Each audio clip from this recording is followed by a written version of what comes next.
রাজ্যের প্রথম সারি সরকারি হাসপাতাল এসএসকেএমে চাঞ্চল্যকর ঘটনা।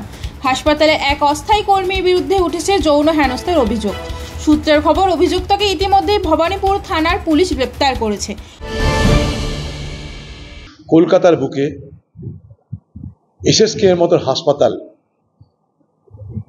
যেটা একসময় সারা এশিয়ার মানুষের, বিভিন্ন এশিয়া মহাদেশের বিভিন্ন মানুষের চিকিৎসায় সেবা দিত,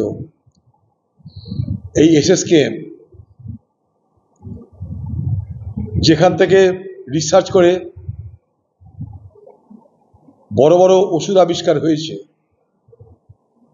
নোবেল আবিষ্কার হয়েছে, এই নোবেল পুরস্কার যাবার রাস্তা প্রশস্ত হয়েছে, সেই এসএসকেএম হাসপাতালে আজ শিশুদের উপরে, রোগীদের উপরে নির্যাতন হয়, চিকিৎসকের উপরে নির্যাতন হয়। এটা আমাদের সকলের কাছে লজ্জার।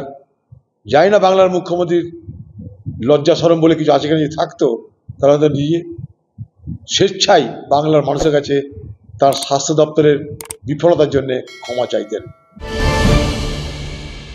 ঘটনার পর আজ কংগ্রেসের পক্ষ থেকে এসএসকেএম হাসপাতালের সামনে প্রবল বিক্ষোভ দেখান কংগ্রেসের নেতাকর্মীরা।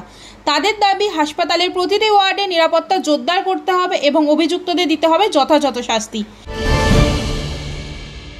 পশ্চিম বাংলার রাজধানী কলকাতা, কলকাতার একটা বিধানসভা কেন্দ্র ভবানীপুর, যে ভবানীপুর থেকে রিপ্রেজেন্ট করে বাংলার মুখ্যমন্ত্রী মমতা বন্দ্যোপাধ্যায়, তার কেন্দ্রে এসএসকেএম হাসপাতাল, সুপার স্পেশালিটি হাসপাতাল, যে হাসপাতালে গতকাল এবং গত পরশুদিন ট্রমা কেয়ারের মতো জায়গায়, যে ট্রমা কেয়ারে বসে থাকেন, বাইরে পুলিশ পাহারা দেয় এবং ট্রমা কেয়ারের গেটে বেসরকারি নিরাপত্তা রক্ষীরা থাকে।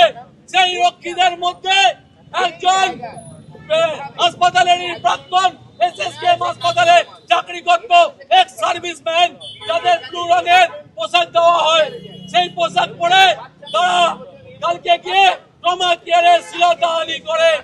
জানা যায় ছেলেটা থাকে ধাপার মাঠে, ছেলেটা চাকরি করে এনআরএসে। এই ঘটনা হাসপাতালের নিরাপত্তা ব্যবস্থাকে ঘিরে প্রশ্ন তুলেছে। রাজ্যের নামী সরকারি প্রতিষ্ঠানে কিভাবে ঘটলো এরকম অপ্রীতিকর ঘটনা? হসপিটালগুলোতে অবাধে তাদের পোশাক পরে, সরকারি পোশাক পরে অবাধে বিচরণ করছে। অভয়াকাণ্ড তাই হয়েছে, গত দিনেও পিজি হসপিটালও তাই হয়েছে। তাহলে এ দায়ভার দুর্গাপুরে হয়েছে, একাধিক প্রতিদিনই কোথাও না কোথাও আছে, রেপ হচ্ছে, মারার হচ্ছে, রেপ হচ্ছে, মারার হচ্ছে। তাহলে এই দায়ভার কে নেবে? এবং সেখানে মুখ্যমন্ত্রী প্রত্যেকটা জায়গায় দাঁড়িয়ে বলে দেয় কার সঙ্গে কার প্রেম আছে, কোথাও বলে দিচ্ছে ছোট ঘটনা। তা এই যে একটা ভুল বার্তা দেওয়া সমাজকে, এই প্রশাসন যতদিন থাকবে এরকমভাবেই সমাজের সমস্ত স্তরের মানুষ আক্রান্ত হয়।